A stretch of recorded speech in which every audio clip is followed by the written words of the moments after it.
Up next on End of the Day Beer Review, we're going to be looking at Mexican Dark Lager by Cape May Brewing Company, coming in at 5.2% ABV. Check it out.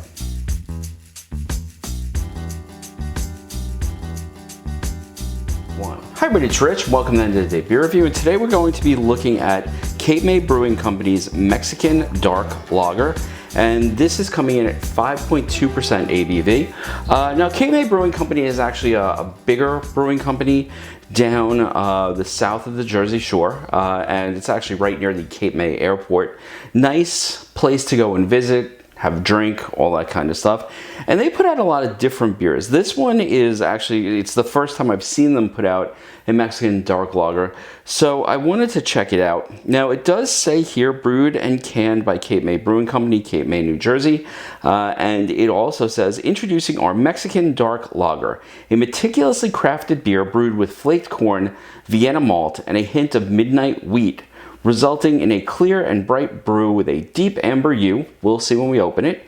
Immerse yourself in sweet and frosty but clean flavors, complemented by a subtle touch of German Mittelfruh hops for perfect balance.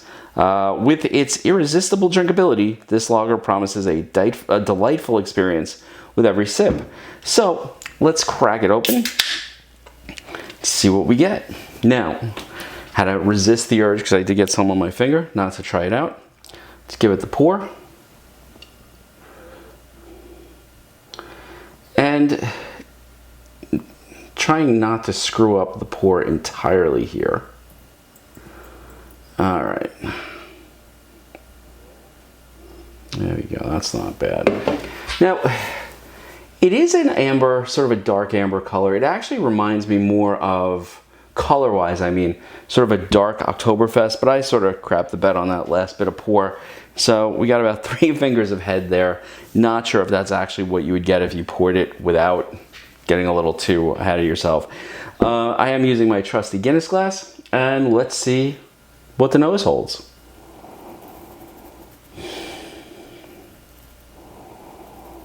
I'm definitely getting more of a roasted sort of stout nose on this than I am a lager. Lager, normally the nose is a little lighter than this. So I am getting that roastiness there.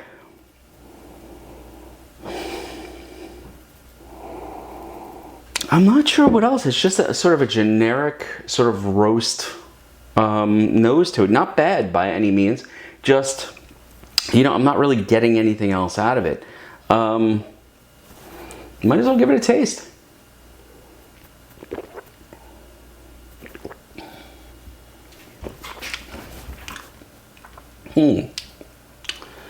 That's interesting. It's very, very,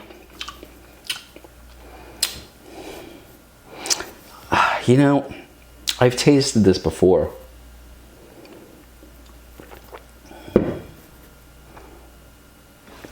And I don't know what it is. I've tasted a beer just like this before. And I still say this tastes a little more of sort of that darker sort of like flavor that I associate more with an Oktoberfest than a Mexican lager. Although, quite frankly, I've never really had a Mexican lager before that I could think of. So maybe they're very similar in the way they're crafted. A little bit of breadiness there, a little bit of yeastiness, but the roastiness is sort of the overwhelming thing. Not like a cup of coffee. This is much lighter than that. Mouthfeel is nice. Carbonation is beautiful. As you swallow, you get this nice sort of burst of flavor. It's actually a really, really interesting beer to drink. The thing is, I guess I'm so used to looking for like crazy tasting notes in beer, that when you get sort of a good basic type of beer like this, it's almost like it's missing something. It's not. This is very flavorful. This is very nice to drink. It's really, really easy to drink. But it does taste more to me sort of like that Oktoberfest sort of flavor to it, with like maybe a mix of a little bit of a wheat beer. It's quite nice.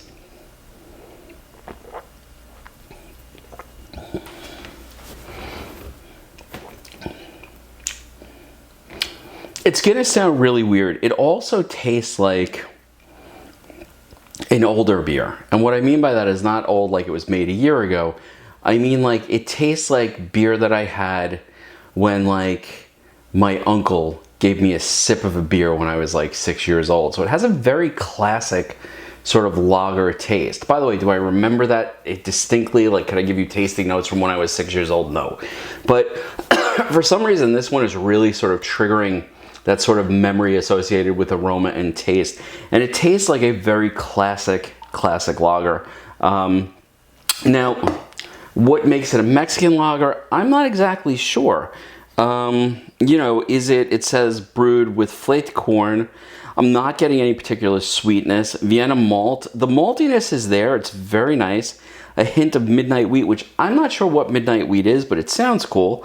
So you get a good sort of, I guess, sort of like roasted malty flavor to it.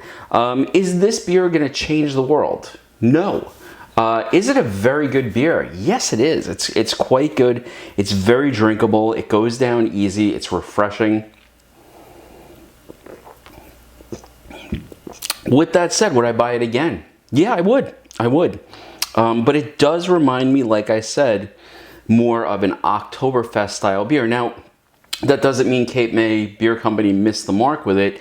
It just means I really don't have a lot of experience with dark Mexican lagers. And if this is one, and this, you know, like to me, it has that flavor profile a little bit of more of an Oktoberfest and a very classic, very tasty, basic beer. So I would definitely pick it up again. In fact, I bought a 4-pack of this. I want to say the 4-pack was like $16.99, but it might have been more of that. And you can look on the Cape May Brewing Company's website. You know, you can see it. But again, this is one of those beers that unfortunately you're going to have to be in New Jersey to get it because they don't ship out of state. Now, I do know that I've seen some Cape May beers at like a Wegmans or, you know, some of the local supermarkets and stuff that are in Jersey. But they really don't make it across the bridges to New York and Long Island, which is a real pity because I would buy this again without really giving it a second thought. In fact, if I saw an extra 4-pack on a shelf somewhere, you know, now I would pick it up. And, you know, it would be a good basic beer. It could even go for like a good everyday drinker. I will say this though. We've been talking now, according to the camera, for about 8 minutes. I probably took my first sip like 6 minutes ago. I am beginning to feel the alcohol in my stomach, which is sort of funny. A very nice warming in the belly.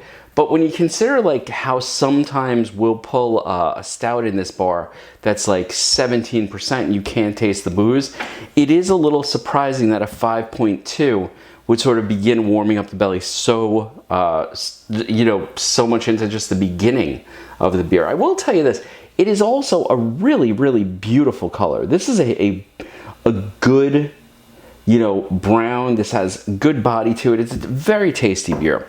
And if you happen to be down Cape May, New Jersey, you know, you have 2 phenomenal breweries right there that I'm aware of. I'm sure there are other ones, but Cape May Brewing Company is one of the best ones down there. I still think Gusto is the best that's down there, but that's my personal preference. Personally, I don't think Cape May Brewing Company makes enough stouts, but they do make a Dynamite Honey Porter, which I've reviewed on this channel and recommend to anybody who sees it out in the wild.